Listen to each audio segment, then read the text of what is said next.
Bienvenue à la séance publique du Conseil municipal du 5 septembre 2023. Je débute en souhaitant une bonne rentrée scolaire à tous les élèves, enseignants et membres du personnel de soutien. Qui dit rentrée scolaire dit présence accrue d'autobus scolaires, de piétons, de cyclistes et de brigadiers sur le réseau routier. J'invite donc les automobilistes à être prudents à proximité des écoles, des parcs, des centres communautaires, pour la sécurité des enfants et pour faciliter le travail de nos brigadiers. Gardez l'œil ouvert et partagez sécuritairement la route.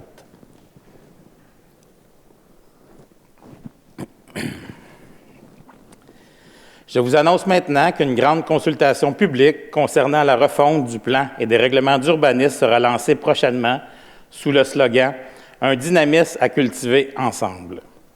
Le plan actuel date de 2013. Il est donc nécessaire de l'adapter aux réalités actuelles de notre ville.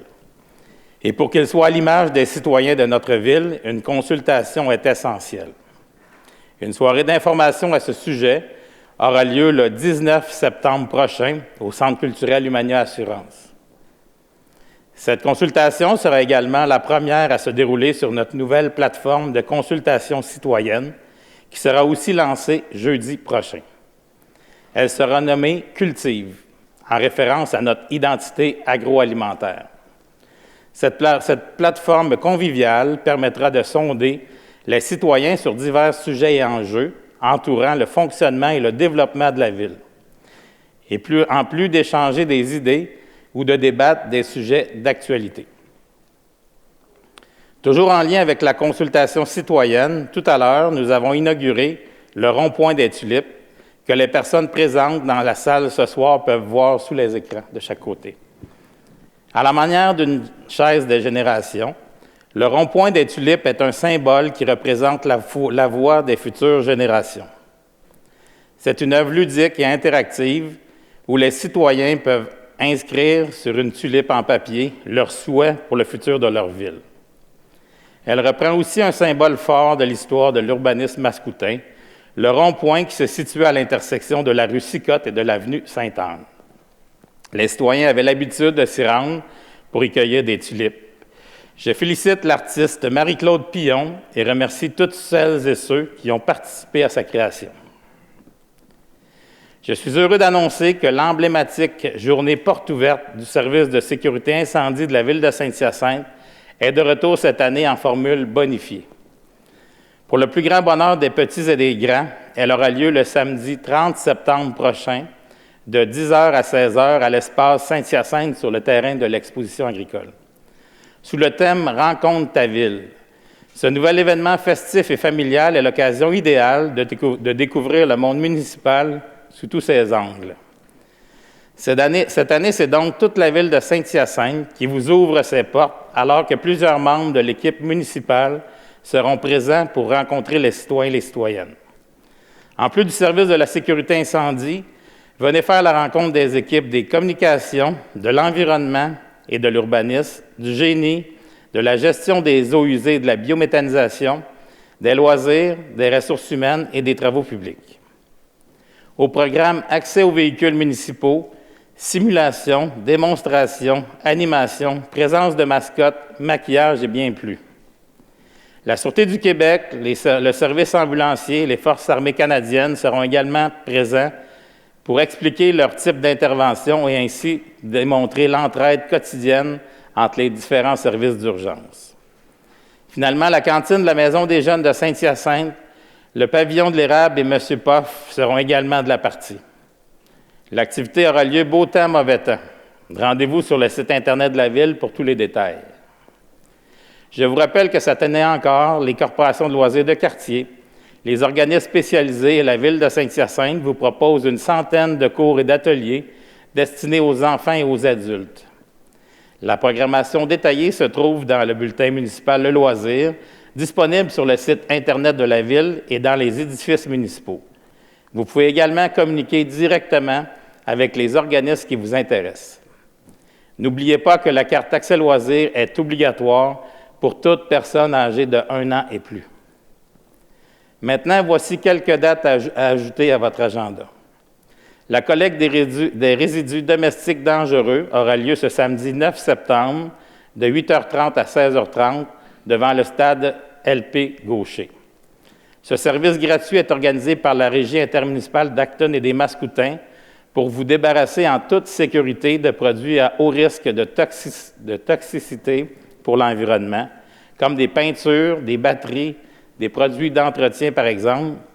Prenez le temps de faire le ménage de vos produits dangereux à la maison et de les apporter. Le 13 septembre prochain aura lieu le Happening de la rentrée, un événement organisé par le Quartier des études supérieures. Cette année, cette grande fête sera l'occasion de souligner la rentrée scolaire 2023-2024 des étudiants du Cégep de Saint-Hyacinthe, de l'Institut de technologie agroalimentaire du Québec, l'ITAC, et de la Faculté de médecine vétérinaire, en plus de mettre de l'avant le quartier des études supérieures. L'ensemble de la population mascoutaine est également conviée à l'événement et c'est gratuit. Kiosque, spectacle musical, il y aura entre autres Sarah Dufault qui sera là en fin d'après-midi. Zone ludique, camion de rue, cinéma en plein air, en fin de soirée, attendent les visiteurs. Il y en aura pour tous les goûts. C'est à ne pas manquer. Le 22 septembre prochain, ce sera la journée sans auto, visant à faire la promotion des alternatives à la voiture solo. Pour l'occasion, le transport en commun et adapté de la ville de Saint-Hyacinthe seront gratuits, et ce, pour toute la journée. Seules les lignes 200 et 300 qui ne sont pas administrées par la MRC des Mascoutins ne bénéficieront pas de la gratuité. Nous vous invitons donc à utiliser votre vélo ou votre trottinette, à faire du covoiturage ou à marcher le 22 septembre prochain. Restez à l'affût de nos capsules informatives qui seront partagées sur notre page Facebook. Également, dans le cadre de cette initiative environnementale, un café-causerie sur le thème de la mobilité durable sera organisé le 14 septembre prochain. Sous une ambiance informelle, vous pourrez faire la rencontre de nos experts afin de leur partager votre expérience par rapport à vos déplacements sur le territoire mascoutin. 2 plages horaires sont proposées, de 9h à 11h ou de 18h à 20h, et la rencontre se déroulera à la salle des arts de l'Hôtel de Ville. Les détails seront également disponibles sur notre page Facebook.